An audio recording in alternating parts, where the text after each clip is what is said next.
Et salut à toi! Alors aujourd'hui, on continue notre tour d'horizon des accessoires qui peuvent être utiles si tant est qu'on puisse en avoir l'utilité.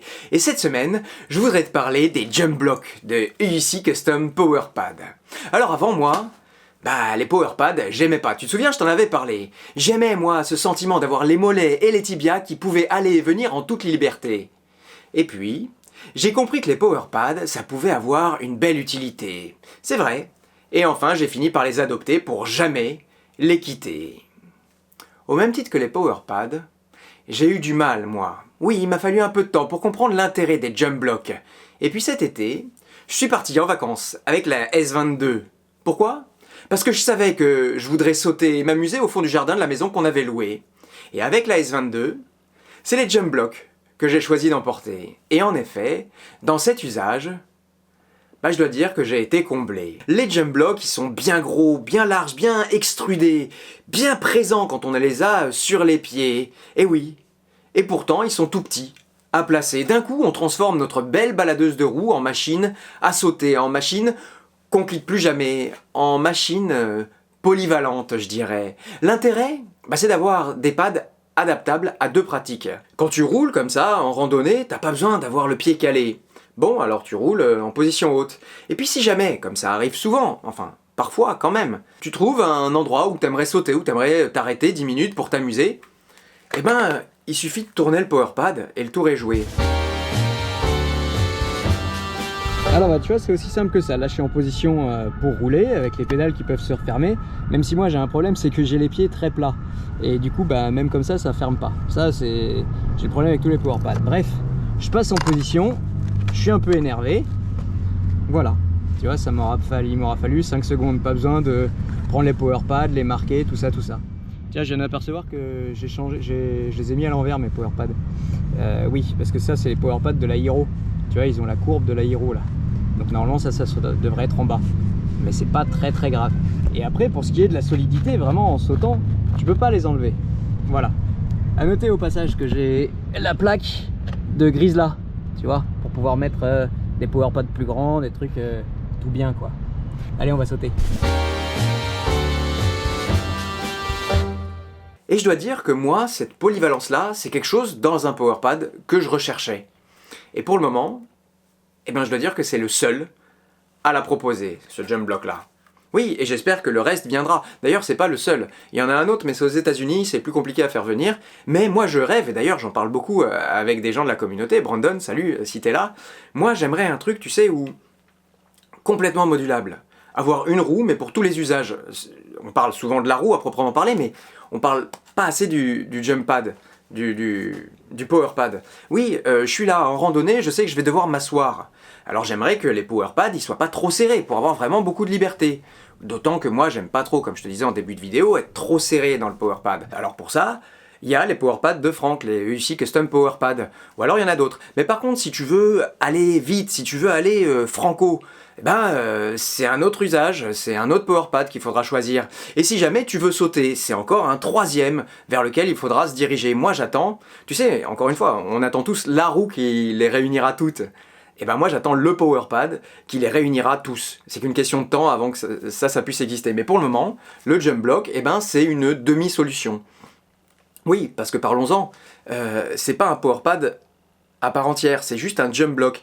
Tu sais, la S22 nous a proposé ça. Pendant longtemps, tu les vois derrière, on nous a proposé des PowerPads en un bloc. C'était très bien pour des trucs un peu exigeants. Ensuite, on est passé en deux blocs. C'était très bien parce qu'on pouvait moduler à volonté. Et puis, la S22 a commencé à proposer des pads hauts et des pads bas. Le jump block, c'est dans cette lignée-là. Tu as un PowerPad en haut, et un jump block en bas. À quoi ça sert d'avoir un jump block maintenant avec toutes ces roues qui sont suspendues? On a vu plusieurs fois avec la V11, c'était le cas, des gens qui descendent les escaliers.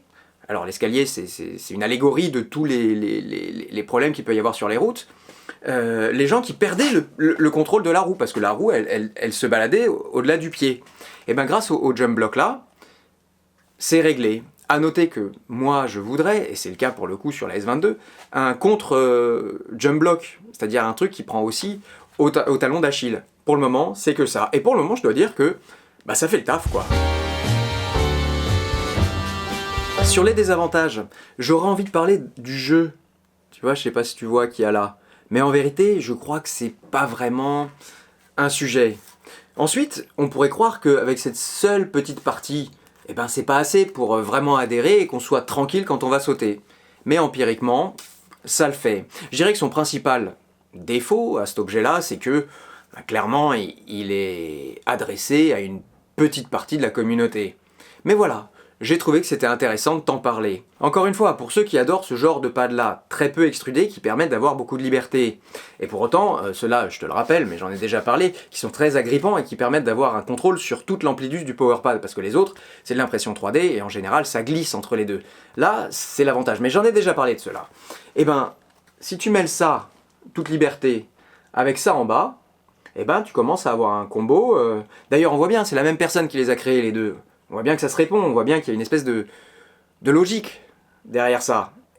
Ça me permet d'ailleurs de féliciter Franck. Alors Franck, c'est quelqu'un que je connais par les réseaux, avec qui je parle parce que je présente ses objets, mais ce que j'adore, c'est en effet sa façon de penser. Et quand je lui demande, mais alors, tu peux me raconter un peu l'histoire de tout ça, il me dit, écoute, moi au départ, j'avais envie de faire ça parce que je me retrouvais pas dans les pads bloqués.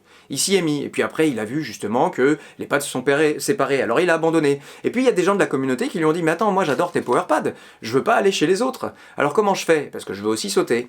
Et du coup il s'est remis à potasser sur le sujet. Souviens-toi, il y a très longtemps il m'avait envoyé ce prototype là.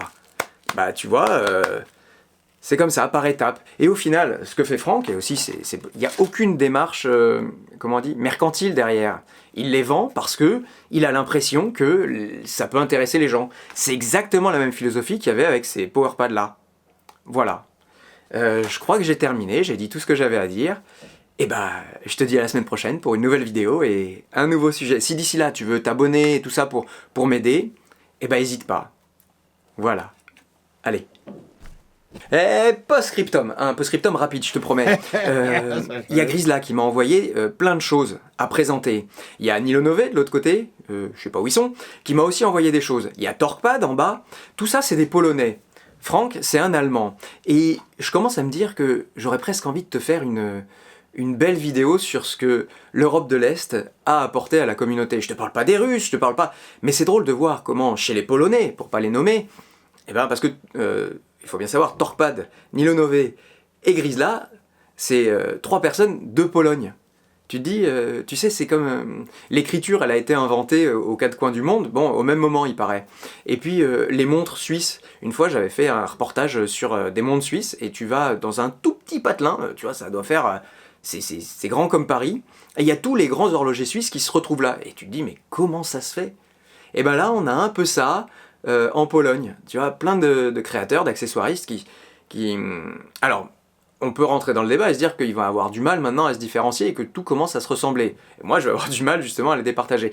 Bref, je voulais presque te faire, en y pensant, comme ça, en préparant la vidéo d'aujourd'hui, je me suis dit, il faudrait que je fasse une vidéo pour présenter tous ces Polonais là, parce que mine de rien, c'est quand même une grosse part de nos accessoires qui viennent de là-bas, qui viennent de leur esprit à eux.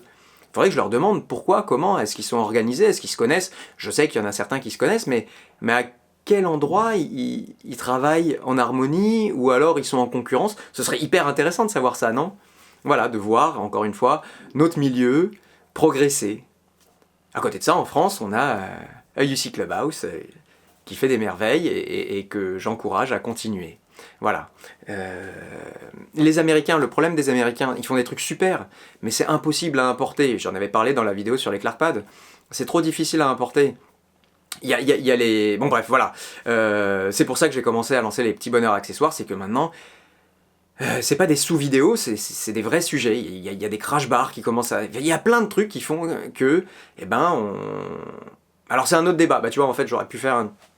C'est-à-dire que le débat, c'est est-ce qu'on veut des roues nues sorties d'usine et puis on les agrémente à notre sauce? Ou alors, il faut mettre la pression aux fabricants pour que on ait des roues à 3000 € tout équipées. Là-dessus, je sais pas, je me dis peut-être il faudrait payer moins cher les roues et pas avoir les équipements qu'on puisse prendre ailleurs. Parce que ça permettrait de choisir et ça permet aussi, on le sait, on ne peut pas plaire à tout le monde. Alors les roues, on peut pas choisir entre 36 000 roues. Il y en a 4 à 5 ou 5 quand on a un domaine de prédilection où on peut choisir. Encore, je dis 4 ou 5, c'est plutôt 2 ou 3. Mais à partir de là, on peut vraiment l'agrémenter et faire en sorte qu'elle soit adaptée à notre pratique. Si j'utilise ces power pads là, sur une S22, une Master, une RS, et ben c'est pas le même usage que si j'utilise cela. Et d'un coup, la roue, elle est complètement transformée. Voilà. Donc il n'y a pas de sujet, c'est un post... Enfin, si, il y a un sujet, voilà. En tout cas, bravo à tous les accessoiristes. Ça, c'est SidePad. Ils sont en Angleterre. T'as un code promo. Pour tout ça, je te mets les codes promo, tu sais, code bonheur, blabla. Voilà. Sachant que moi, quand je mets un code bonheur, chez les accessoiristes, en général, je touche rien. Voilà. Ils m'envoient les produits pour que je puisse les tester. D'ailleurs, si je vais être complètement transparent, je commence à avoir un petit problème. C'est que c'est des gens, en effet, que j'aime bien, dont j'aime bien la démarche et tout ça. Et je commence un peu à perdre mon esprit critique. Alors, est-ce que je perds mon esprit critique ou est-ce que, en fait, ce qu'ils proposent, c'est très bien? Je sais pas, mais je sais que j'ai du mal à... Tu vois, autant avec les fabricants, ils sont loin, je les connais pas, et puis s'ils font des choses que je trouve pas très bien, j'ai aucun mal à le dire. Autant là, cela dit, si... Ah, je peux pas, c'est trop long. Il y a Grisla qui propose des plaques à mettre sur les roues, tu sais, parce que maintenant les roues, il y a un design très particulier qui fait que on a les packs batterie sur le côté, on a la carte mère sur le dessus, mais les packs batterie, parfois c'est un peu compliqué, sur la Master en particulier. Et donc, Grisla m'a envoyé des plaques qui permettent de venir poser les powerpads. Et moi j'ai une petite remarque à faire, je sais pas si j'aurai le temps de faire une vidéo, c'est pour ça que je t'en parle là très très vite, si j'aurai le temps de faire une vidéo sur ce sujet. Je trouve qu'elle va pas assez loin devant. Voilà, donc je lui ai dit, machin, et il m'a dit, bah ouais, j'ai pas eu de retour, il y a que le tien. Alors moi, sur la S22, j'ai les pédales en avant, mais est-ce que je suis le seul à rouler comme ça? Et j'aime bien ma liberté, donc en plus d'avoir les pédales en avant, je mets les powerpads vachement en avant, et du coup, le powerpad, il déborde. Voilà, mais c'est que des petites choses objectives comme ça. Des vrais problèmes de qualité. Non, je trouve que tous les objets qu'on nous envoie, ils sont plutôt bien pensés, ils ont tous un parti pris, et ça, je trouve ça génial à signaler. Voilà, 5 minutes de post-scriptum, je m'arrête là, j'avais dit que j'en ferais plus, et j'en ai quand même fait un. C'est la rentrée, allez, on a quand même plein de choses à dire. Non, mais je voulais quand même partager ça, le côté tous les Polonais qui se mettent à nous faire des trucs super. Et encore une fois, la limite, tu vois, je disais que j'étais pas critique, je vais le devenir un peu. La limite à ça, c'est, attention, qu'est-ce qui... Allez, puisqu'on y est, je parlais avec Brandon. Brandon, c'est UC Clubhouse. Brandon, tu le connais principalement pour ça, pour le UNLS, pour les grippads, tout ça. Et il me dit, ouais, moi j'ai envie de faire des powerpads, j'ai envie de mettre des powerpads à mon catalogue. Et il me dit, mais qu'est-ce que je vais apporter? C'est vrai. Moi, je réponds à ça, apporte ta vision à toi, cherche pas à faire différent. Ce sera peut-être pareil. Déjà, ce sera français. Ensuite, ce sera toi. Les gens, ils commencent à bien aimer ta façon de faire, ta façon de réfléchir. Voilà. Alors, est-ce qu'il y a de la place pour tout le monde? En plus, on est une petite communauté. Est-ce que... voilà. Peut-être que je vais mettre ce post-scriptum en séparé. Mais ça fera deux vidéos courtes plutôt qu'une vidéo longue. Je sais pas. Voilà, il y a tout un... Tu vois, c'est pour ça que je trouve ça sympa. Au début, je voulais pas prendre de niche parce que je me disais ça va me fermer dans mes raisonnements, tout ça. Et en fait, je trouve que, en parlant de roues électriques, d'ailleurs, c'est un autre sujet, mais peut-être que je vais me mettre au vélo. Enfin, c'est la rentrée, alors ça boue là-dedans. Tu sais, ça bouille tout l'été. Et puis là, c'est l'explosion dans ma tête. Je sais plus par quel bout prendre les choses. Ouais, on est une petite communauté. Est-ce qu'il y a de la place pour tout le monde? Parce que mine de rien, c'est des gens-là, même si je disais qu'il y a peu de démarches très mercantiles là-dedans, bah, il faut bien à un moment donné qu'ils puissent gagner de l'argent avec, que ça puisse un peu les rémunérer. Moi je le vois, encore une fois, par transparence, à mon faible niveau à moi, ça prend beaucoup de temps, ça prend de l'énergie, et je me plains pas. Mais il y a un moment donné où, voilà, on n'est pas, comment on dit, c'est le mot polyglotte qui me vient, c'est pas du tout ça que je veux dire, mais on n'est pas des... Ben voilà, tu finis ma phrase en commentaire. Voilà, je crois que j'ai bien dit, j'ai fait le tour du sujet des accessoires et de où on en est. Et je trouve ça très bien entre les SidePads qui sont anglais, tu vois, et on a beaucoup de chance d'être en Europe et d'avoir tout ça. Parce qu'encore une fois, les frais de port en Europe, ça peut être pas cher ou gratuit. Quand je me suis renseigné pour faire venir des crash bars d'Inde, on m'a dit que c'était 75$. Plus les taxes peut-être. Voilà, donc 75$, c'est plus que le prix de l'objet en vrai. Donc voilà, il faut encourager cette communauté-là. Si t'en as pas besoin, surtout achète pas, évidemment. Hein. T'as bien compris que ce que je dis des jump blocks, c'est si t'en as l'utilité, ça peut être très bien. Si t'en as pas l'utilité, bah, tu passes à côté et voilà. Mais je pense qu'il faut l'encourager. Encore une fois, moi je l'encourage en faisant des vidéos, parce que c'est des gens que je trouve bien. Toi, encourage-la en achetant européen. Voilà. Allez.